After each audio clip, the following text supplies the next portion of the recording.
السلام عليكم ورحمة الله وبركاته. الحمد لله وكفى وسلام على عباده الذين اصطفى أما بعد فأعوذ بالله من الشيطان الرجيم بسم الله الرحمن الرحيم بل تؤثرون الحياة الدنيا والآخرة خير وأبقى صدق الله مولانا العظيم. واجب الاحترام حضرات علماء کرام, আজিজ তলাবা, ধর্মপ্রাণ ধর্মভীরু সর্বস্তরের সম্মানিত মুসল্লিয়ানে আযম, আল্লাহ জাল্লা শানুহু আম্মা নওয়ালুহু আমাদেরকে তার মহান ঘরে হাজিরি দেবার তৌফিক দান করেছেন, শুকর আদায় করি আলহামদুলিল্লাহ।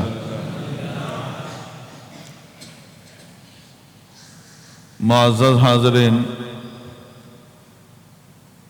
বুদ্ধিমান মানুষ আর স্বল্প বুদ্ধির মানুষের ভিতরে মৌলিক একটা পার্থক্য হলো এই, বুদ্ধিমান মানুষ শুধু নগদে বিশ্বাস করে না, সে দীর্ঘমেয়াদী প্ল্যান যেটা এবং দীর্ঘমেয়াদী বিষয়কে নিয়ে চিন্তা করে। আর স্বল্প বুদ্ধির মানুষ নগদ বিষয় নিয়েই খুশি হয়ে যায়, দীর্ঘমেয়াদী কিনা স্বল্প মেয়াদী এটা নিয়ে সে চিন্তা করে না।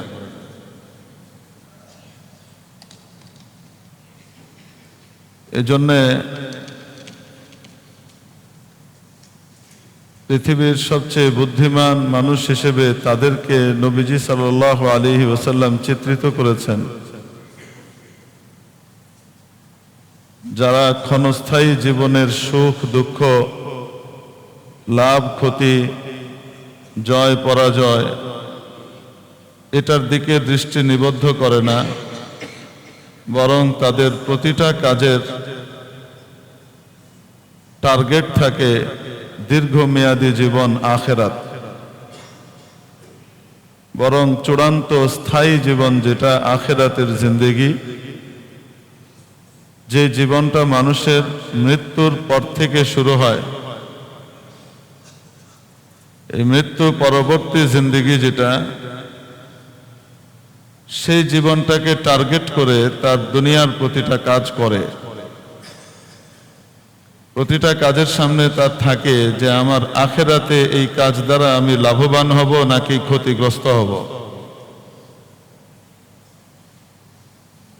যে ব্যক্তি স্থায়ী এবং এই দীর্ঘমেয়াদী জীবনকে সামনে রেখে তার প্ল্যান সাজায়, তার পরিকল্পনা সাজায় আর তার কাজ করে, এরকম ব্যক্তিকে নবীজি মুহাম্মদুর রাসূলুল্লাহ সাল্লাল্লাহু আলাইহি ওয়াসাল্লাম বুদ্ধিমান বলেছেন।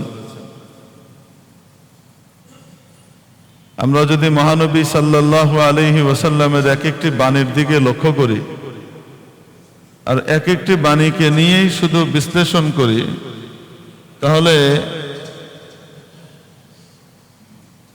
যদি এভাবেও রাখা হয় যে উনি নবী কি রসুল এটা বাদ দিয়ে উনি আল্লাহর পক্ষ থেকে ওহী পেয়েছেন, এটা তো অসাধারণ বিষয়, অকল্পনীয় বিষয়, এটার সাথে কোনো কিছু তুলনা চলবে না। কিন্তু যদি কেউ নবীজিকে আল্লাহর রসুল হিসেবে নাও মানে, পৃথিবীর কেউ, আপনারা না, তারপরে ওনার বাণীগুলোকে নিয়ে শুধু গবেষণা করে, তাহলে পৃথিবীতে ওনার চেয়ে বাস্তবধর্মী, ওনার চেয়ে প্র্যাকটিক্যাল এবং সঠিক বাণীর অধিকারী আর কাউকে পাওয়া যাবে না। পৃথিবীর সমস্ত গবেষক, বুদ্ধিজীবী, দার্শনিক সবাইকে যদি আপনি বেছে বেছে এক পাল্লায় রাখেন, সকলের বাণীগুলোকে জড়ো করেন, সকলের শ্রেষ্ঠ বাণীগুলোকে জড়ো করেন, তারপরেও সেটা কখনো ভুল প্রমাণিত হবে, কখনো সেটা নির্দিষ্ট এলাকা বা নির্দিষ্ট রুচির মানুষের জন্য হবে, বা ওই সময়কার বিশ্বের জন্য হবে, কিন্তু পরবর্তী যুগে সেটা অচল হয়ে যাবে, সেটা আর চলছে না এমন হবে। কিন্তু নবীজির বাণীগুলোকে সামনে এনে দেখবেন সকলের বাণী এক পাল্লায় আর নবীজির বাণী আরেক পাল্লায়। নবীজি একা সকলের উপরে ভারী হবেন। বুদ্ধিমানের এই সংজ্ঞা আপনি শুধু কল্পনা করে দেখেন, বুদ্ধিমানের একটা সংজ্ঞা নবীজি দিয়েছেন, যে সংজ্ঞার ভিতরে সংজ্ঞায়িত করেছেন বুদ্ধিমানের বৈশিষ্ট্য দুইটি। প্রকৃত বুদ্ধিমানের বৈশিষ্ট্য কয়টি? মৌলিকভাবে দুইটি।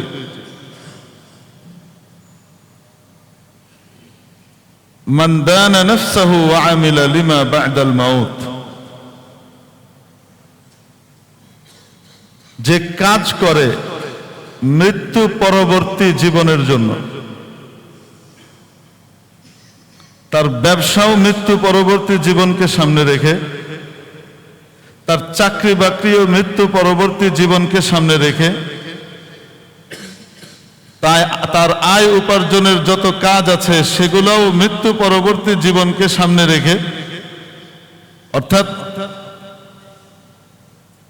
দুনিয়াতে থাকার জন্য মানুষের কিছু প্রয়োজন আছে, সেই প্রয়োজনগুলো পুরো করবার জন্য গরু ছাগল বাছুরও করে, মানুষও করে, হাইওয়ান জানোয়ারও করে, মানুষও করে। হাইওয়ান জানোয়ারও পৃথিবীতে বাঁচতে হলে তার খাওয়া নেওয়া লাগে, মানুষকেও খাদ্য গ্রহণ করা লাগে। হাইওয়ান জানোয়ারকেও তার খাবার উপার্জন করা লাগে, চুপ করে বসে থেকে খেতে পারে না, তাকেও মাঠে যেতে হয়, তার সামনে যে নাদাতে খাবার দেওয়া হয় সেটা খেতে হয়। খাবার যদি না পাওয়া যায় তাহলে এটার জন্য লাফালাফি করা, হু হু করা, খিদের জানান দেওয়া, সেটাও তাকে করতে হয়। সেম কাজগুলো ইনসানও করে, মানুষও করে। রোদ বৃষ্টি ঝড় এবং কষ্টদায়ক পরিবেশ থেকে বাঁচার চেষ্টা পৃথিবীর যে কোনো জানোয়ার করে, মানুষও করে। অর্থাৎ আমার বাসস্থানটা আরামের হোক, আমার মন মতো হোক, এটা গরু ছাগল বাছুর হাইওয়ান জানোয়ার তারাও চায়, মানুষও চায়। এই দিক থেকে কোনো পার্থক্য নাই জানোয়ার আর মানুষের ভিতরে। কিন্তু মানুষকে বড় একটা মর্যাদা আল্লাহ দান করেছেন, তাকে বুদ্ধি, বিবেক, বিবেচনা বোধ দিয়েছেন, আগ পর ভাবার ক্ষমতা দিয়েছেন। পিছনে কি ছিল, বর্তমানে কি হচ্ছে, সামনে কি হবে, অতীত বর্তমান ভবিষ্যৎকে নিয়ে বিশ্লেষণ করবার ক্ষমতা আল্লাহ তাকে দিয়েছেন, যেটা পৃথিবীর অধিকাংশ জানোয়ারকে আল্লাহ দেন নাই।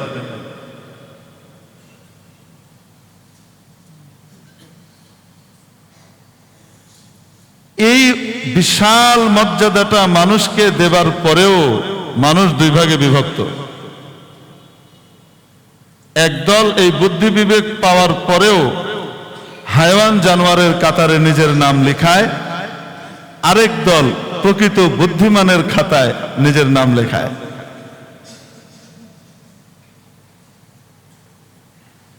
দুনিয়ার হাইওয়ান জানোয়ার খাবার কোথায় ভালো কিভাবে পাওয়া যাবে সেটা সে খুব ভালো বুঝে। শুকনো খড়ের জমিতে তাকে আপনি বেঁধে দিলেন, এটা আপনার জমি, পাশের জমিটা আরেকজনের, সেখানে লক লক করে ধান বা কোনো ফসলের গাছ, মাথা দুলাচ্ছে। তো গরু এই কথা বুঝে যে খাবার এখান থেকে ওখানে ভালো, এনে গেলে খাবার বেশি ভালো পাওয়া যাবে। সে তার খোঁটা দেওয়া দড়ি ছিঁড়ে ওই খেতে যেতে চায়, চায় না? তার মানে খাওয়া কোথায় ভালো, কিভাবে ভালো খাওয়া যাবে, এটা হাইওয়ান জানোয়ার গরুও বুঝে। তো আমাদের দুনিয়ার জীবনে মানুষের শিক্ষা দীক্ষা, এটার যদি উদ্দেশ্য এটা হয় যে আমি ভালো খাবো, ভালো পরবো, আর ভালো বিল্ডিং এ থাকবো, ভালো আরাম আয়েশের ভিতরে জীবন কাটাবো, আর তার ভিতরে কোনো বাজ বিচার তমিজ না থাকে ইনকামের দিক থেকে, যেমন গরু বুঝে না যে এটা আমার মালিকের ক্ষেত, ওইটা হলো আরেকজনের ক্ষেত, ওই খেতে গিয়ে খেলে ওখানকার মালিক আমার মালিকের সাথে ঝগড়া করবে, ওইটা আমার জন্য বৈধ না, অবৈধ, আমার জন্য এই ক্ষেতটা বৈধ, খাবারটা যেমনই হোক না কেন। গরু যেমন এটা বুঝে না, সে হালাল হারামের তমিজ করতে পারে না, বৈধ অবৈধর তমিজ করতে পারে না, পার্থক্য করতে পারে না, তো কিছু মানুষ দেখবেন আপনি হালাল হারামের তমিজ করছে না। যদি কেউ এমন হয় যে হালাল হারামের তমিজ করে না, ইনকামের ক্ষেত্রে, ভালো থাকা, ভালো পড়া ইত্যাদির ক্ষেত্রে আল্লাহ পাকের দেওয়া বিধি নিষেধকে বিধানগুলি দেখিয়ে এসে জীবন কাটাচ্ছে, তো এই ব্যক্তি আর হায়ওয়ান জানোয়ারের ভিতরে কোনো পার্থক্য নাই। কারণ সে স্বল্প মেয়াদী জীবন নেই, তাকে আল্লাহ বুদ্ধি দিয়েছেন, কিন্তু বুদ্ধি দিয়ে সে দীর্ঘমেয়াদী চিন্তা করে না। তার চিন্তার দৌড় কতটুকু? স্বল্প মেয়াদী। আসলে কতটুকু? 1 মিনিটেরও চিন্তা ভাবনা তার নাই আসলে। কারণ বাস্তবতা হলো 1 মিনিট পরে আমি আপনি এখানে বসে থাকবো, এতটুকুর নিশ্চয়তা নাই। 1 মিনিট পরে আমি আপনি বেঁচে থাকবো, এতটুকুর নিশ্চয়তা আছে? আছে? এই সত্যটা তো আমরা সকলে স্বীকার করি যে 1 মিনিট পরে আমি বেঁচে থাকবো কি থাকবো না এটা আমি জানি না। এই যে আমাদের আব্দুল্লাহ ভাই ইন্তেকাল করলেন, তাগড়া তাজা মানুষ, একটু আগেও পানি খেয়েছেন, একটু পরে বাচ্চা গিয়ে দেখে বাপ তো নড়ে না, আব্বা তো নড়ছে না। একবার শুনেছিলাম কোন এক গায়ক নাকি গান গেয়েছিলেন একটা, অনেকের মুখে শুনেছি যেহেতু সেজন্য বলছি, কোন জায়গাতে স্টেজ পারফর্ম করেছেন উনি, তো সেখানে গান গেয়েছেন 1 মিনিটের নাই ভরসা, এরকম মনে হয় কোন একটা গান আছে। তো উনি এই গানটাই গেয়েছেন এবং এই গানটা গাওয়ার পরে উনি গানটা শেষও করতে পারেননি, স্টেজ ত্যাগ করতে পারেননি, তার আগে উনি মরে গেছেন, ওখানেই পড়ে গেছেন। হসপিটালে নেওয়ার সময় পাওয়া যায়নি, চলে গেছেন, হয় নাই। তো চোখের সামনে আল্লাহ দেখাচ্ছে তো তোমার এই দুনিয়ার জীবনটার 1 মিনিটের ভরসা নাই। অতএব যে ব্যক্তি তার শুধু দুনিয়ার জীবনটাকে নিয়ে চিন্তা করে, মৃত্যু পরবর্তী জীবনটা নিয়ে সে চিন্তাই করে না, সে কত ক্ষুদ্র মেয়াদী জীবন নিয়ে পড়ে আছে। এই জীবনে নিজের বাচ্চা কাচ্চার জন্য, ওয়াইফের জন্য, আত্মীয় স্বজনের জন্য বা নিজের জন্য মানুষ কতটুকুই করে। নিজের সন্তানাদি এবং পরিবার পরিজনের জন্যই তো মানুষের জীবনের সবটুকু শেষ হয় আসলে। একা বাঁচার জন্য তো মানুষের এত টাকা লাগে না, এত কষ্ট লাগে না, এত খাটাখাটনিও লাগে না, এত কিছু লাগে না। যারা ব্যাচেলর জীবন যাপন করেছি আমরা একটা সময়, পরবর্তীতে বিবাহ করেছি, আমরা একটু চিন্তা করি তো ব্যাচেলর জীবনে কি হতো? ঘুম একটু বেশি হয়ে গেছে, খাবার রেডি করতে হবে, তার তরিকার খাবার একবেলা না খেলে কি হয়? কোন হোটেল থেকে একা একা খেয়ে নিয়েছে, অথবা রাতের বেলায় গিয়ে দুপুরের খাওয়া রাতে খেয়েছে। এরকম ঘটনা ব্যাচেলর জীবনে, আমাদের হলে থাকা অবস্থায়, পড়ালেখার সময়, মেসে থাকার সময় এরকম ঘটনা ঘটে নাই? কত ঘটেছে। পুরুষ তার ব্যক্তিগত জীবনকে নিয়ে, ইন জেনারেলি সে তার ব্যক্তিগত জীবনকে নিয়ে এত চিন্তা করে না, তার চিন্তা ভাবনাই থাকে তার বাচ্চা কাচ্চা, তার ফ্যামিলি, এদেরকে নিয়ে সে চিন্তা করে। তো যাদেরকে নিয়ে সে দুনিয়ার চিন্তা করতে গিয়ে, যাদের ভবিষ্যৎ করতে গিয়ে দীর্ঘমেয়াদী জীবনটাকে সে বরবাদ করে দেয়, শুধু স্বল্প মেয়াদী জীবনটা বা অতি ক্ষুদ্র একটা জীবনকে নিয়ে সে কি করে? পরিকল্পনা সাজায়, আর দীর্ঘমেয়াদী জীবনটাকে সে বরবাদ করে দেয়। এরকম ব্যক্তিকে বুদ্ধিমান আপনি কিভাবে বলবেন? প্রত্যহ আমরা দেখি বিশাল 2 বিঘা 3 বিঘার ভিতরে এক বড় বাড়ি বানানো হয়েছে, বা 5 বিঘা জমি নিয়ে একটা বাড়ি বানানো হয়েছে, একটা জায়গাতে বাড়ি, তার এখানে বাগান, সামনে পুকুর, 2 দিকে ড্রাইভওয়ে, এটা ওইটা কত কিছু করা আছে, কি সুন্দর সাজানো বাড়ি, পিছনে একটুখানি জায়গা আছে। বাবা মারা যাওয়ার পরে ছেলেদের মিটিং বসে, প্রথমত শোক, হায় হায় কি হলো, তারপরে মাথার উপরে এত বড় বট গাছের ছায়া ছিল সেটা চলে গেছে, মুহূর্তের ভিতরে মনে হয় যেন আকাশে তুলে প্লেন থেকে ছেড়ে দেওয়া হয়েছে উইদাউট প্যারাসুট। কিছুক্ষণের অনুভূতি এটা হয়। এই অনুভূতিটা কাটিয়ে ওঠার সাথে সাথেই পরবর্তী চিন্তা হয় কাফন দাফন, আব্বাকে দাফন কোথায় করা হবে, এই আলোচনা শুরু হয়। দাফনের জন্য আব্বা সবসময় যে বাসার সামনে এই সুন্দর সুন্দর বেঞ্চ বানানো হয়েছে, সেখানে আব্বা মাঝে মাঝে বসে থাকতেন, সামনে বাগান। ছেলেপেলেরা কেউ এই কথা বলে না আব্বার এত প্রিয় জায়গা ছিল এটা। আব্বা তো প্রায় খালি হলে এখানে বসতেন, আমাদেরকে নিয়েও বসতেন, বন্ধু বান্ধবকে নিয়ে ডাকতেন, এখানে গল্প করতেন, চামড়ি খেতেন, চলো আব্বার জন্য এই জায়গাতেই আমরা কবরটা দিই। একজনও বলবে না আব্বার এত প্রিয় জায়গা এটা, সামনের জায়গাটা, এটা দিবে না কেন? এটা একটা কমার্শিয়াল প্লেস হবে। ভবিষ্যতে এই 7 ফুট বাই 3 ফুট জমির ভাড়া কত তুমি জানো? কত আসবে? এখানে ভবিষ্যতে ভাগ হলে একটা অ্যাপার্টমেন্ট হবে একজনের,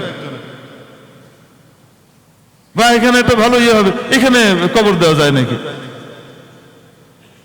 এটা তো মুখে কেউ আলোচনা করবে না, অটোমেটিক অনুভূতি এটা চলতে থাকবে। এখানে দেয়া যায় না তো কই দেয়া যায়?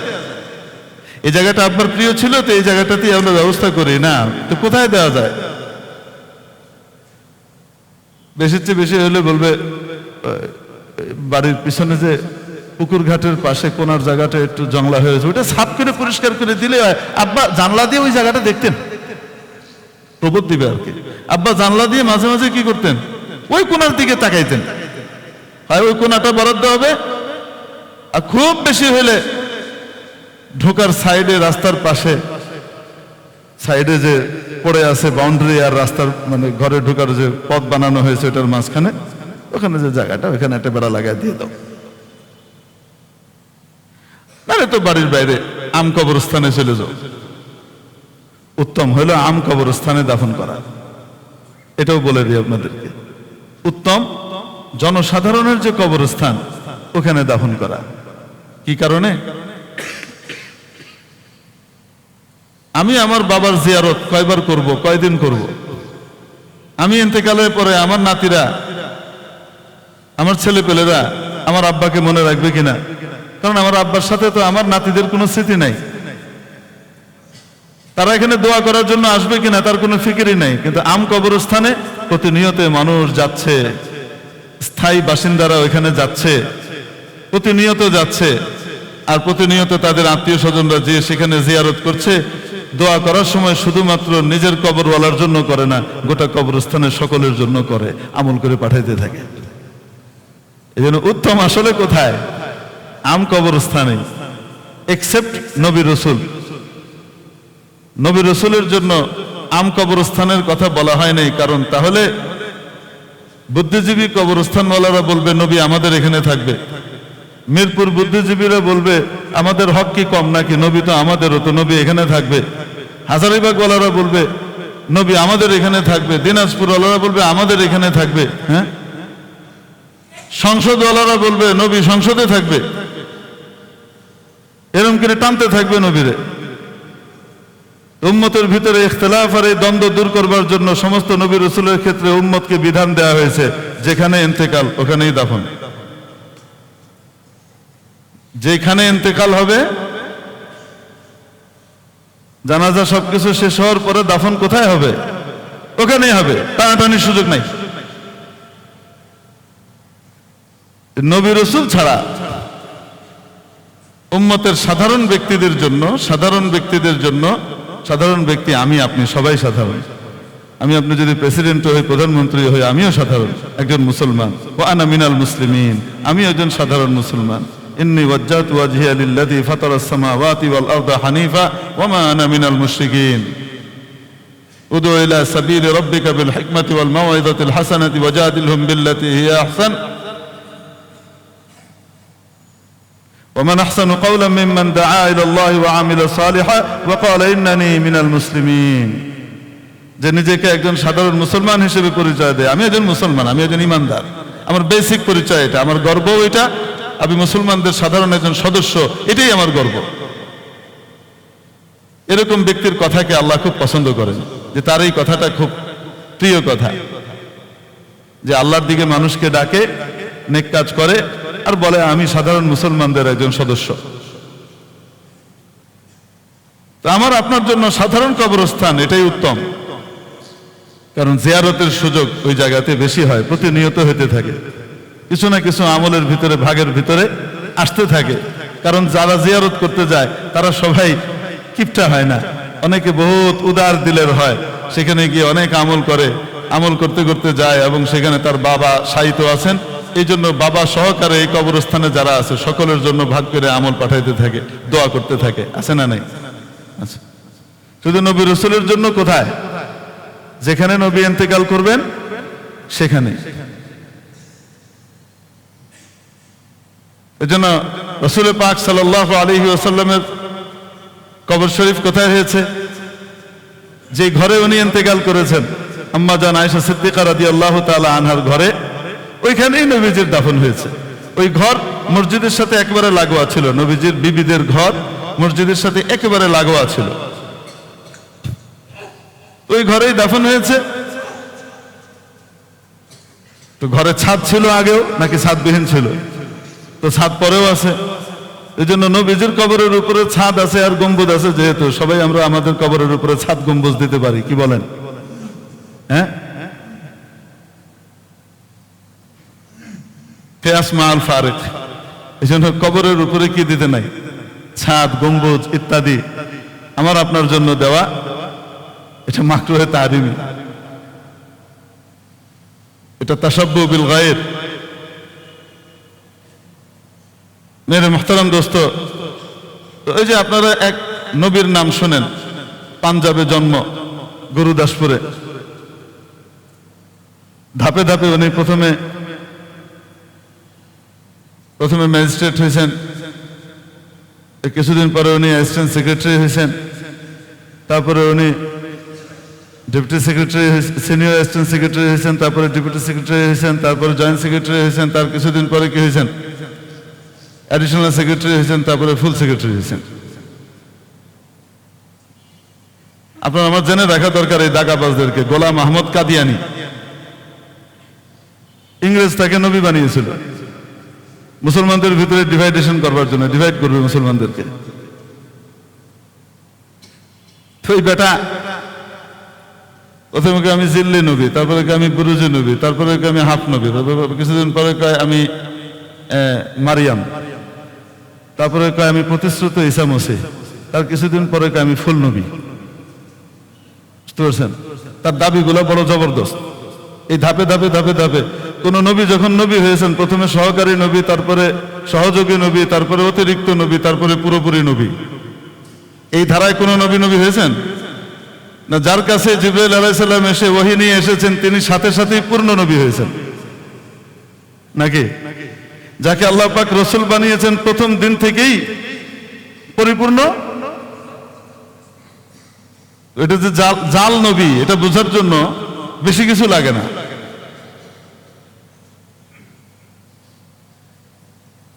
গোলাম আহমদ কাদিয়ানী সাহেব নবী তো অদ্ভুত অদ্ভুত ভবিষ্যৎবাণী করেছেন। নবীর ভবিষ্যৎবাণী ভুল হয়তো, যে এক বেটির সাথে ওনার একটু খায়েশ হয়েছিল, তো ওই বেটিকে বিয়ে করবেন, তো উনি বলছেন যে আমার কাছে ওহী আসছে যে তার সাথে আমার বিয়ে হবে।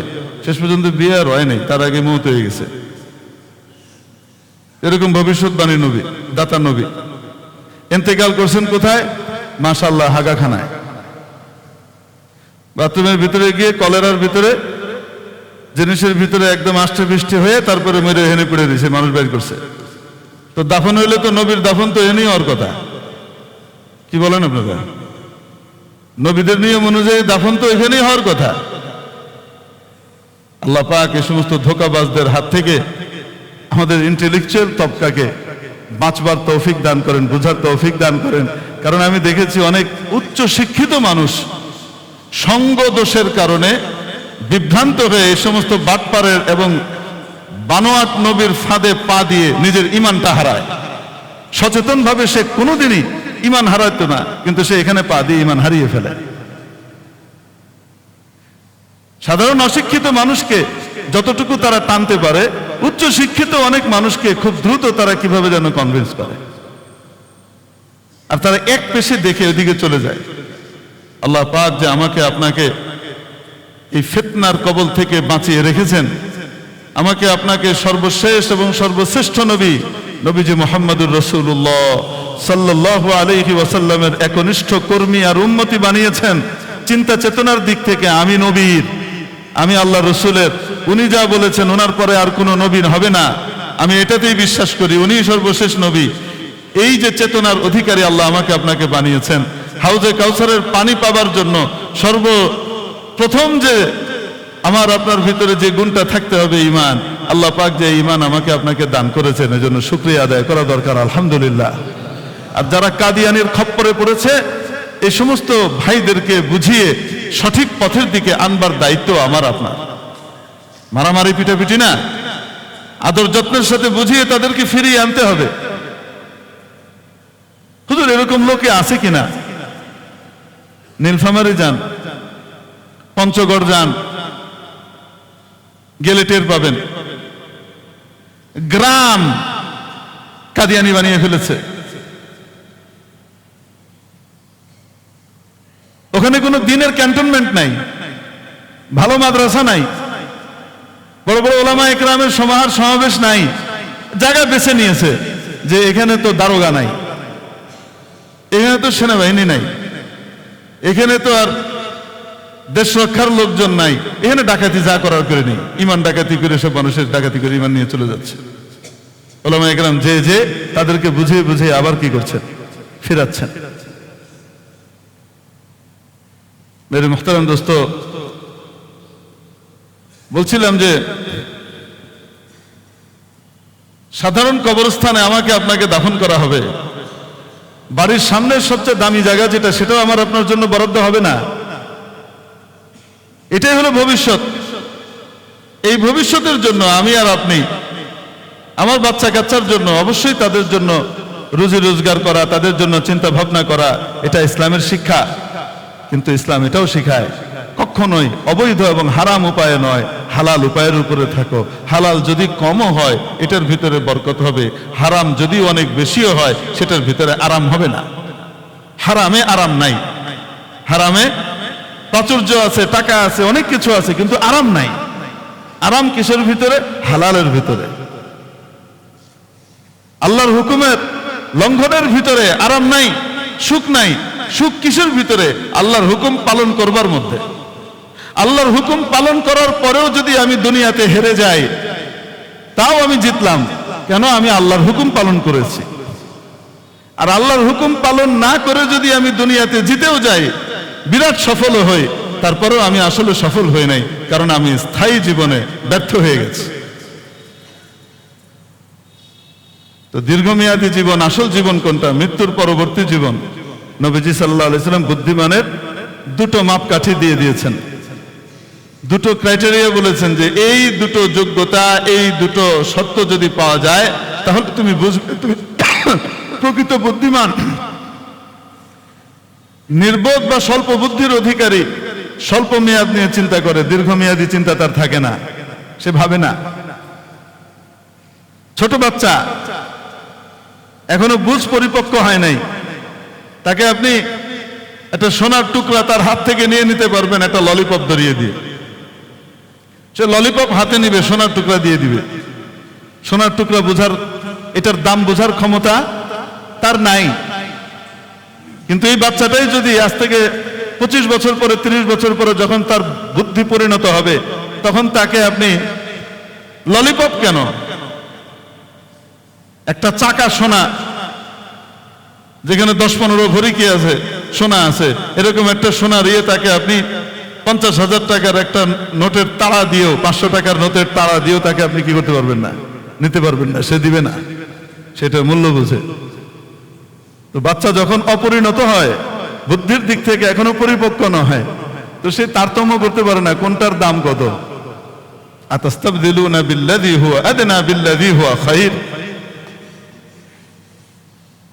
মেরে মুহতারাম দোস্ত, এজন্য আসল জয়, আসল পরাজয় কোথায় হবে? আখিরাতে। রাসূল বলেন আমিলা লিমা বাদাল মাউত, যে মৃত্যুর পরবর্তী জীবনকে টার্গেট করে নিজের কাজগুলো, দুনিয়ার কাজগুলো করে, তার ব্যবসা টার্গেট আখিরাত, তার রাজনীতি টার্গেট আখিরাত, তার চাকরি বাকরি টার্গেট আখিরাত। হুজুর টার্গেট আখিরাত কিভাবে হবে? চাকরি বাকরি দুনিয়ার কাজ, ব্যবসা বাণিজ্য দুনিয়ার কাজ, রাজনীতি দেখি, দুনিয়ার কাজ। তো এগুলা করেও আখিরাত কিভাবে পাওয়া যাবে? এগুলা করেও আখিরাত পাওয়া যাবে যদি এগুলার ভিতরে আমি নবীর তরিকাকে শুধু ফলো করি। নবীজি সাল্লাল্লাহু আলাইহি সাল্লাম এই কাজগুলোকে যেই পন্থায় করতে বলেছেন, ইসলাম যেভাবে করতে বলেছে, যদি আমি সেভাবে করি তাহলে এই কাজগুলাই নেক আমল, এই কাজগুলাই আল্লাহ পাকের কাছে বড় পুরস্কারের যোগ্য কাজ হিসেবে বিবেচিত হবে। এগুলা নেক আমল, এগুলোর বিনিময়ে জান্নাত পাবেন। আপনি কারো দিকে তাকিয়ে মুচকি হাসি দিয়েছেন, রাসূল বলেন সদকা করার সওয়াব হয়ে গেছে। কোন ব্যক্তি পথের ভিতরে কোনো কষ্টদায়ক জিনিস দেখেছে, একটা কলার ছিলকা দেখেছে, কষ্টদায়ক জিনিস কিভাবে? অজান্তে যদি এই কলার ছিলকার উপরে কারো পা পড়ে, পা পিছলে সে পড়ে যেতে পারে, ব্যথা পেতে পারে। একটা কাঁটা পড়ে থাকতে দেখেছে, আর এই জিনিসটাকে সে ওখান থেকে সরিয়ে দিয়েছে। নবীজি সাল্লাল্লাহু আলাইহি ওয়াসাল্লামের বাণী, সাথে সাথে দান করার সওয়াব হয়ে গেছে, সদকা করার সওয়াব হয়ে গেছে। মা বাবার দিকে তাকিয়েছে একটু মহব্বতের দৃষ্টিতে, একটু ভালোবাসার দৃষ্টিতে, একটু কৃতজ্ঞতার দৃষ্টিতে, আমার আব্বা আম্মা আমার জন্য কত কষ্ট করেন, আমার আম্মা আমার জন্য রান্না করেন, আমার আব্বা আমার জন্য বাইরে কত খাটাখাটনি করেন, দিনরাত এক করে ফেলেন, আমাদেরকে কত মায়া করেন। যদি আব্বা আম্মা না থাকতেন আমাদেরকে কে দেখতো? আমরা দাঁড়ে দাঁড়ে ঘুরতাম, কেউ আমাদেরকে পাত্তা দিত না। এ আব্বা আম্মা কত আদর আমাদেরকে করেছেন। এই সামান্য কৃতজ্ঞতার অনুভূতি আর মহব্বত নিয়ে মার দিকে একবার, এক মুহূর্তের জন্য চোখ দিয়েছে, একটা কবুল হজের সওয়াব। বাবার দিকে একটা নজর আর দৃষ্টি আর মহব্বতের সাথে দিয়েছে, কবুল হজের সওয়াব। দুনিয়াতেও কি মানুষ বাবা মার দিকে মহব্বতের দৃষ্টিতে তাকায় না? তাকায়। যদি শুধু নিয়ত করে ফেলে যে আমার নবী তো বলেছেন বাবা মার দিকে মহব্বতের দৃষ্টিতে তাকাতে, আমার আল্লাহ তো বলেছেন বাবা মার সাথে রূঢ় ভাষায় কথা না বলতে, আমার বাবা মা আল্লাহ তো বলেছেন ওয়ালা তাকুল লাহুমা উফ, তাদের কোনো কাজে বিরক্ত হয়ে ইস আর উফ এতটুকুও না বলতে, তাদের কোনো কাজে বিরক্ত হয়ে উফ বা ইস আর পারলাম না, এটা তো বহুত পরের কথা, ইস আর উফ এতটুকুও বলতে না করেছেন। ওয়ালা তাকুল লাহুমা উফ। মুফাসসিরিনে কেরাম লেখেন, সাহাবায়ে কেরাম বর্ণনা করেন যে এইখানে উফ এর চাইতে নিম্নের আর কোনো শব্দ নাই, যদি থাকতো তাহলে আল্লাহ সেটাও বলতেন। বাবা মা কষ্ট পায় এমন কোনো শব্দও বলা যাবে না। ঘরের ভিতরে তো বাবা মার সাথে জিন্দেগি চালাই, জীবন যাপন তো করি, এই এতটুকু আমলের কারণে তো আমার হজের সওয়াব হয়ে যাচ্ছে। এক একটা হজ সাহাবী এবার জিজ্ঞেস করছেন, ইয়া রাসূলুল্লাহ, একদিনে যদি অনেকবার তাকাই, একদিনে যদি 10 বার তাকাই 10টা, যদি 70 বার তাকাই 70টা, 100 বার তাকাইলেও 100টা, যতবার তাকাবা ততবার। তো দুনিয়ার কাজ কারবার গুলা সে করে তার আখিরাতকে টার্গেট করে। যে ব্যবসায়ী আমানতদারির সাথে, সত্যবাদিতার সাথে, যে ইমানদার ব্যবসায়ী, যে মুসলিম ব্যবসায়ী, যে কোনো আমল কবুল হওয়ার জন্য প্রথম শর্তই তো ঈমান, তো বলার দরকার নাই। যে ব্যবসায়ী সত্যবাদিতার সততার সাথে ব্যবসা করবে, কিয়ামতের দিন হায়ার গ্রেডের জান্নাতে তাকে রাখা হবে, যেখানে নবীরা থাকবেন, সিদ্দিকরা থাকবেন, বড় বড় ওলিরা থাকবেন, শহীদরা থাকবেন, বড় বড় নেককাররা থাকবেন। ওই সমস্ত জান্নাতে এই ব্যবসায়ী জায়গা পাবে, ব্যবসা দিয়ে জায়গা পাবে, ব্যবসা দিয়ে, এই গার্মেন্ট ব্যবসা দিয়ে, এই মুদি ব্যবসা দিয়ে, ঠেলাওয়ালার ব্যবসা দিয়ে, এই দিয়ে জান্নাত পাবে। যদি ব্যবসাটা কার তরিকায় হয়? নবীর তরিকায় হয়, আল্লাহ রসুলের দেখানো পদ্ধতিতে হয়। আল্লাহ রসুলের দেখানো পদ্ধতিতে যদি রাজনীতি হয়, এই রাজনীতি করে জান্নাতের একদম শীর্ষ পর্যায়ে স্থান পাবে। যদি রাজনীতির টার্গেট বানায় কি, আমি কাকে খুশি করব? আল্লাহকে খুশি করব। আরে মানুষ তো দুনিয়াতে রাজনীতি আল্লাহকে খুশি করার জন্য কমই করে। ধর্মের নিয়ে যারা রাজনীতি করে তারাও আল্লাহকে খুশি করার জন্য কমই থাকে। প্রথম নিয়ত থাকে আল্লাহকে খুশি করার, তারপরে দলপ্রীতি চলে আসে। আর যারা ধর্ম ছাড়া রাজনীতি করে তাদের কথা নিলে বাদই দিলাম। তারপরেও তো এতটুকু ফিকির করা দরকার যে না, যে জয় পরাজয়, এই সব কিছু কার হাতে? আল্লাহর হাতে। রাজনীতি যে নিয়তেই করি না কেন, আল্লাহকেও খুশি করা আমার দরকার, আল্লাহর বিধানগুলোকে সামনে রাখা দরকার। এগুলাকে যদি কেউ চিন্তা ফিকির করে আগায়, তার রাজনীতিও তাকে জান্নাতে নিবে।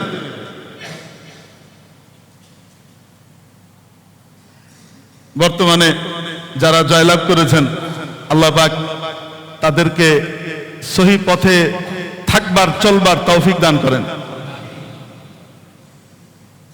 আমি অ্যাপ্রিসিয়েট করছি, অত্যন্ত খুশি হয়েছি যে তাদের দায়িত্বশীল যিনি জিম্মাদার, উনি বলেছেন বিজয় মিছিল নয়, বরং শুকর এবং দোয়ার কি করা হোক, ব্যবস্থা করা হোক, দোয়া হোক, আল্লাহর শুকরিয়া আদায় করা হোক। খুব উল্লাস করবার দরকার নাই। এই ধারা যদি চলমান থাকে সামনে, যেটা বলেছেন, তাহলে আমাদের তো কপাল ভালো। আমাদের দোয়াও করা উচিত, যাদেরকে আল্লাহ পাক দায়িত্বে রাখেন তাদেরকে যেন জনগণের মহব্বত এবং আল্লাহ পাকের দ্বীনের মহব্বত দান করেন। এটা দোয়া করা উচিত। আর শুধু সমালোচনার জন্য সমালোচনা, তো তার মানে হলে বুঝতে হবে যে ভালো কাজেও সমালোচনা, খারাপ কাজেও সমালোচনা, তো তার মানে হলে বুঝতে হবে যে আসলে আমি সমালোচক, আল্লাহর জন্য সমালোচনা করছি না, আখেরাত আমার সামনে নাই, আমার সামনে দুনিয়া চলে আসছে। এজন্য ভালোর ভালো বলতে হয়, মন্দ হলে সেটা সংশোধনের চেষ্টা করতে হয়। আল্লাহ পাক আমাদের সকলকে এই সৎ কাজের আদেশ এবং অসৎ কাজের নিষেধ করবার তৌফিক দান করেন। তো প্রিয় উপস্থিতি, বলছিলাম দুনিয়ার জয় আর পরাজয় এটা আসল নয়। আসল কোনটা? আখেরাতের জয় আর পরাজয়, মৃত্যুর পরবর্তী জীবনের জয় পরাজয়। দেখেন সাহাবীরা, আল্লাহ রসুলের প্রত্যেক সাহাবী, তাদের সামনে থাকতো আখেরাত, এবং তারা আখেরাতকে নিয়েই কি করতেন? নিজের জীবন চালাতেন। এজন্য ওনাদের মতো আমাদেরকে হতে বলা হয়েছে। হযরত আব্দুর রহমান ইবনে আওফ রাদিয়াল্লাহু তাআলা আনহু হিজরত করে যখন মদিনা শরীফ আসলেন, কবর দক্ষিণ কিছু নাই। মক্কা শরীফ থেকে মদিনা শরীফ এসেছেন, কিছুই নাই। রাসূলুল্লাহ সাল্লাল্লাহু আলাইহি ওয়াসাল্লাম ওনার সাথে একজন আনসারী সাহাবীর ভ্রাতৃত্ব তৈরি করে দিলেন, তোমরা দুইজন ভাই। রাসূল এরকম আনসারী সাহাবী, মদিনার যে সাহাবী, তাদের কোনো না কারো সাথে, কোনো একজনের সাথে, মক্কা থেকে আগত কারোর সাথে কি করে দিতেন? সম্পর্ক করে দিতেন যে তুমি এর যাবতীয় কিছু দেখাশোনা করবা, তোমার ভাই। এখন ওই সাহাবী বলছেন, আমার বিরাট ব্যবসা আছে, আমার বাগান আছে, এই ব্যবসার অর্ধেক আপনার, বাগান যা আছে তার অর্ধেক আপনার, আমার দুজন স্ত্রী আছে, আপনার যাকে পছন্দ হয় বলেন, আমি তাকে কি করে দিব? তালাক দিয়ে দিব। তারপরে ইদ্যত পালন হওয়ার পরে আপনি তাকে বিয়ে করে ফেলেন, এই স্ত্রীও আপনার, আপনি আমার ভাই। এইভাবে মদিনার সাহাবীরা মক্কার সাহাবীদেরকে বরণ করেছিলেন। সুবহানাল্লাহ, পরশুদিন কইলেন, এইভাবে বরণ করেছিলেন। বলেন তো দেখি, এই শিক্ষা পৃথিবীতে আর কার কাছে আছে? আমার নবী এই শিক্ষা প্র্যাকটিক্যালি শিখিয়ে গেছেন। আর কেমন উজ্জীবিত! নিজের ব্যবসার ভাগ অর্ধেক দিয়ে দিচ্ছে, নিজের বাগান অর্ধেক দিয়ে দিচ্ছে, ইভেন নিজের জীবনের সবচেয়ে প্রিয় যে জিনিস তার স্ত্রী, তাদের ভিতরে বলছেন, আপনি যেহেতু আমার ভাই, আপনার হক দেখা আমার বিষয়, অতএব আপনি বলেন, আমি ওনাকে কি করে দিব? ছেড়ে দিব, আপনার সাথে ওনার সংসার হবে, অসুবিধা নেই, পরবর্তীতে বিয়ে করে নিয়েন। হযরত আব্দুর রহমান ইবনে আওফ রাদিয়াল্লাহু তাআলা আনহু বললেন, আমার কোনোটাই লাগবে না ভাইজান, আপনি যে আমাকে দিয়েছেন এজন্য আমি শুকরিয়া আদায় করছি আল্লাহ পাকের, এবং আপনার শুকরিয়া আদায় করছি, আল্লাহ আপনার মালে, হায়াতে, জিন্দেগিতে, সবকিছুতে আরো অনেক বরকত দান করেন। আপনি শুধু আমাকে একটু বাজারের রাস্তাটা দেখিয়ে দেন, আমি ব্যবসায়ী, ব্যবসা জানি, আমাকে শুধু একটু বাজারের রাস্তাটা দেখিয়ে দেন, আমি একটু বাজারে যাব, তারপরে আমি কি করব, আর আমাকে এত টাকা ধার দেন, ইনশাআল্লাহ 1-2 দিনের ভিতরে ধার আপনাকে আমি শোধ করে দেব। ওই ধারের টাকা দিয়ে সামান্য ওখান থেকে কিছু মাল কিনেছে, বিক্রি করেছে, টপাটপ ইয়ে করে ধারের টাকা শোধ করে দিয়েছে। 2-4 দিনের ভিতরে ধারের টাকা শোধ। ওই ছোট্ট পুঁজি দিয়ে এরপরে আব্দুর রহমান ইবনে আওফ রাদিয়াল্লাহু তাআলা আনহুর ব্যবসা কত বড় হয়েছে বলতে পারেন? আব্দুর রহমান ইবনে আওফ রাদিয়াল্লাহু তাআলা আনহুর মাল এসছে বিদেশ থেকে, ইম্পোর্ট হয়েছে, এই পরিমাণ মাল আসছে আর কন্টেইনার আসছে, হ্যাঁ, চিটাং বন্দরে জট লেগে গেছে। কোনটার আগে কোনটাকে খালাস করবে। অন্য জাহাজ ঢুকতেই পারছে না। আরে বাপরে বাপ, সব আব্দুর রহমান ইবনে আউফের জাহাজ রাদিয়াল্লাহু তাআলা আনহু। বর্তমান যুগের উদাহরণ দিয়ে বুঝাইতেছি, আব্দুর রহমান ইবনে আউফ রাদিয়াল্লাহু তাআলা আনহুর যুগে মদিনাতে না বন্দর ছিল না ওইখানে জাহাজ ছিল। এত উট এসেছে, শত শত শত উট ভর্তি বিদেশ থেকে মাল এসেছে। এই পণ্যগুলো এখন কি হবে? পাইকারি বাজারে বিক্রি হবে। পুরো মদিনার ভিতরে গুঞ্জন চলছে আব্দুর রহমান ইবনে আউফকে কত টাকা আল্লাহ দান করেছেন। গিয়ে এই গুঞ্জনের আওয়াজ হযরত আম্মা জান আয়েশা সিদ্দিকা রাদিয়াল্লাহু তাআলা আনহার কানে পৌঁছেছে। ডেকেছেন, আব্দুর রহমান, এই কবরওয়ালা তো দুনিয়া থেকে যাওয়ার বেশি দিন হয় নাই, এর ভিতরে দুনিয়া তোমাকে এত ধরে ফেললো। আব্দুর রহমান ইবনে আউফ রাদিয়াল্লাহু তাআলা বলেন, আম্মা জান, এটা তো আমার ব্যবসা, এটা আমার দিলের ভিতরে না, এটা বাইরের জিনিস। আমার দিল এখনো আখিরাতের ভিতরেই আছে, ওদিকে যায় নাই এখনো। এগুলো আমার দুনিয়ার ব্যবসা বাণিজ্য, চলাফেরা করি, এগুলো দিয়েও আখিরাত কামাই। আমি এটা প্রমাণ দিতে পারবো। এই কথা বলে বেরিয়ে গেছেন। বড় বড় পুঁজিপতিরা মদিনার আসছে, আমার এই লাগবে, সেই লাগবে, এত লাগবে, এত লাগবে। উনি বলেন, ওয়াকাদ বিয়া ওয়াকাদ বিয়া ওয়াকাদ বিয়া, বিক্রি হয়ে গেছে, বিক্রি হয়ে গেছে, বিক্রি হয়ে গেছে। সন্ধ্যার সময় আবার সব পুঁজিপতিরা এসছেন। ভাই, আপনার জিনিস কিনছে কে? আমরা কেউ কিনি নাই। কিনলোটা কেটা? কার কাছে আপনি বিক্রি করলেন? উনি বললেন বিক্রি হয়ে গেছে। তারা বললেন যে দাম যদি বেশি হয় তো কতটুকু দরকার বলেন, অসুবিধা নাই, কত লাগবে? মালের দাম কত দরকার? হয়তো খরচ বেশি হয়েছে, ঠিক আছে, কত দাম দরকার স্বাভাবিক দামের চাইতে?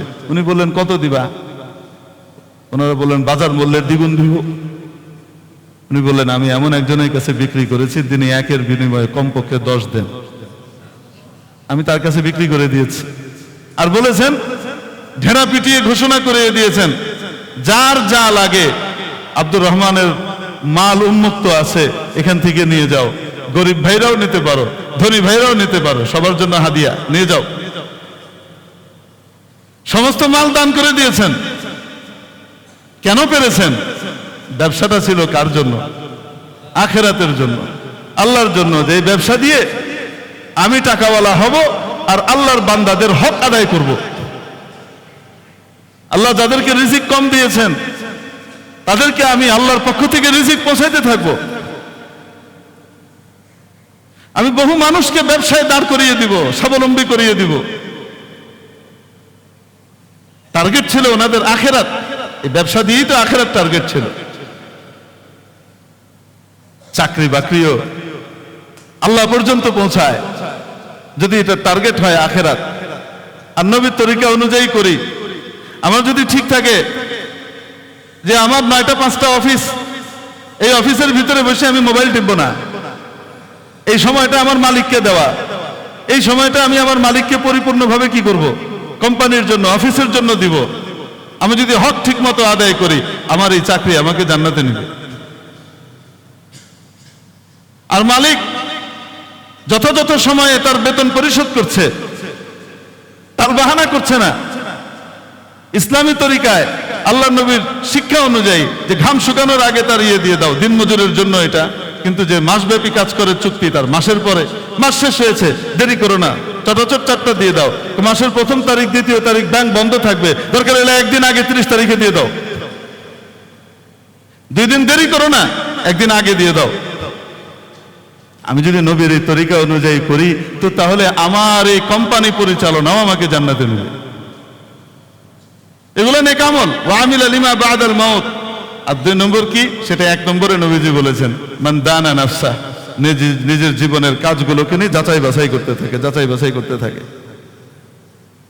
যে আমি যে টার্গেট নিয়েছি জান্নাত নিব, আল্লাহ পাককে খুশি করব, সেই টার্গেটে আমার কাজ হচ্ছে কিনা। যদি না হয় তো তাহলে সাথে সাথে দিক ঠিক করে নেওয়া, নিয়ত ঠিক করে নেওয়া, ভুলের জন্য তওবা করা, ইস্তেগফার করা, আয় আল্লাহ ভুল হয়ে গেছে, এখন থেকে আমার এই কাজের উদ্দেশ্য হবে আখিরাত। ওয়াবতাগি মা আতাকাল্লাহু দারাল আখিরাতা। হযরত মুসা আলাইহিস সালাম কারুনকে নসিহত করেছিলেন, আল্লাহ পাক ওটা কোরআন শরীফের ভিতরে নিয়ে এসেছে যে আল্লাহ তোমাকে যা কিছু দিয়েছেন, যেটাই দিয়েছেন, এটা দিয়েই তুমি তোমার আখিরাতের বাড়িটাকে টার্গেট করো, ওইটা তুমি নাও। তোমার কিছু নাই, তোমার শুধু প্রভাব প্রতিপত্তি আছে, এটা দিয়েই তুমি ভালো কাজ করো, মানুষের সাহায্য করো, একজন মানুষের জন্য সুপারিশ করে তার হকটা উদ্ধার করে দাও। তোমার এই পরিচিতিটা ব্যবহার করেছো, এটা তোমার ক্রেডিট, এটাকে দিয়ে তুমি কি করো? আখিরাত বানাও, সবকিছু দিয়ে আখিরাত বানাও। মেরে মুহতারাম দোস্ত, এই যে রাজনৈতিক ডামাডোল, নির্বাচনের ডামাডোল যখনই আসে না, প্রতি 5 বছর পর পর আমি বলেছিলাম আপনাদেরকে একবার, এরকম মানে ঢেউয়ের মাথায় আমরা উঠি, কিছুদিন পরে কিন্তু এটা আবার কি হয়ে যায়? নেমে যায়। 2 মাস আগ থেকে লম্ফঝম্প খুব শুরু হলো, আগামী 2 মাস পরে দেখবেন আলোচনাই নেই এটা নিয়ে, আগামী 2-3 মাস পরে দেখবেন এই নির্বাচন বা ইত্যাদি নিয়ে আমাদের ভিতরে কোনো আলোচনা না, আলোচনাই নাই, এটা চলে যায়, আসে এবং যায়। আমাদের সামনে রমাদান, বড় মেহমান আমাদের সামনে আসছে, বড় মেহমান সামনে রমাদান। অতএব রমজানের আগেই রাজনৈতিক বিষয় মাথা থেকে ফেলে দিই। এই নির্বাচন কেন্দ্রিক চিন্তা ভাবনা, আলাপ আলোচনা, পর্যালোচনা, এই সেই যতগুলো পর্যালোচনায় যাব, অমুক কেন হারলো, তমুক কেন জিতলো, আরে না হারে নাই তাকে হারানো হয়েছে, আরে না জিতে নাই তাকে জিতানো হয়েছে, বুঝেন মনে হয়। এখন যে আলোচনা হবে, টপিক থাকবে এই কেমনে এই হলো সেই হলো, এই সমস্ত আলোচনার ভিতরে আমরা যখন কি করব? ডুবে যাব। তো শয়তান কামিয়াব হবে কেন? রমজান মাসের প্রথম দিন থেকে যে আমার জন্য বিশাল অফার ছিল, সেই অফার আমি হারিয়ে ফেলছি, আমি সেখানে মনোযোগ দিতে পারবো না। আর মাত্র 4-5 দিন বাকি, আর মাত্র 4-5 দিন পরেই গিয়ে রমাদানুল মুবারক, তাই না? আজকে কয় তারিখ? 13 তারিখ। রমাদান কবে শুরু হচ্ছে? যে 18 তারিখ না 19 তারিখ? দিন হিসেবে শুরু হবে না তার আগের রাত থেকে? তো আছে কয় দিন? বাবারে 4-5 দিন মাত্র আছে, আর তো নাই। এই জন্য সমস্ত আলোচনা বাদ। এখন আমাকে আমার আখিরাত বানাইতে হবে, পারবো না ইনশাআল্লাহ? যা হওয়ার তা তো হয়ে গেছে, নতুন করে তো কিছু হচ্ছে না, আর হবে না। আমার আপনার বলার কারণে কিছু বদলাবেও না, কিছু কি হবে না, চেঞ্জ হবে না। হ্যাঁ, আমি আপনি একটা কাজ পারি, আরশের মালিকের কাছে বলতে পারি, ইলাহাল আলামিন, আমাদের দেশের জন্য, জাতির জন্য আপনি কল্যাণের ফয়সালা করেন, খায়রের ফয়সালা করেন, যত অনিষ্ট আছে দূর করে দেন, ভালো কিছু আমাদের জন্য বরাদ্দ করে দেন। নাকি পারবো না এটা করতে? এইটা আমাদের কাজ। আর সমস্ত আলোচনা এই জুমার থেকে যাওয়ার পরে আল্লাহর নামে দাফন। বুঝাতে পারিনি মনে হয়? আরে অমুক তমুকের সেই কোথায় পঞ্চগড়ে কে জিতছে, পটুয়াখালীতে কে হারছে, হ্যাঁ, বরিশালে কার সাথে কারচুপি হয়েছে, আর অমুকে কার সাথে জিতছে, এই আলোচনার দ্বারা আমার আপনার জান্নাতে কয়টা করে গাছ লাগবে? এই এক একটা কথার জায়গায় সুবহানাল্লাহ একবার বললে একটা গাছ, আলহামদুলিল্লাহ একবার বললে একটা গাছ, সুবহানাল্লাহ বিহামদিহি আদাদা খালকিহি ওয়া রিদা নাফসিহি ওয়া জিনাতা আরশিহি ওয়া মিদাদা কালিমাতিহি 3 বার করে ফেললে অর্ধ দিবসের ইবাদতের সওয়াব পেয়ে যাচ্ছে। এজন্য আমাদের সময়গুলোকে কাজে লাগাবো, নিজেকে বুদ্ধিমান বানাবো, নিজেকে বোকাদের কাতারে রাখবো না, নিজেদেরকে বোকাদের কাতারে না। আমার আখিরাত আমাকে বানাতে হবে। কি করতে হবে? আখিরাত বানাতে হবে। আমার রমজানকে টার্গেট করে যেন আমি আগাতে পারি। এই ছোট্ট আপিলটুকু আপনাদের খেদমতে থাকবে। আর আল্লাহর কাছে দোয়া করব, আয় আল্লাহ আমাদের দেশের জন্য খায়ের, বরকত, কল্যাণের ফয়সালা করে দেন। যাদেরকে এনেছেন তাদের ভিতরে আমাদের মহব্বত, জাতির মহব্বত, ভালোবাসা, তাদের প্রতি মায়া, দরদ আপনি পয়দা করে দেন। ইসলামের প্রতি মহব্বত আর ভালোবাসা আপনি পয়দা করে দেন। সঠিক পথে আপনি পরিচালিত করেন। এজন্য আমরা কি করব? দোয়া করব। আল্লাহ পাক আমাদেরকে কবুল করেন। আখিরু দাওয়ানা আলহামদুলিল্লাহি রাব্বিল আলামিন। 4 রাকাত ক্বাবলাল জুমা সুন্নাত আদায় করে ফেলি।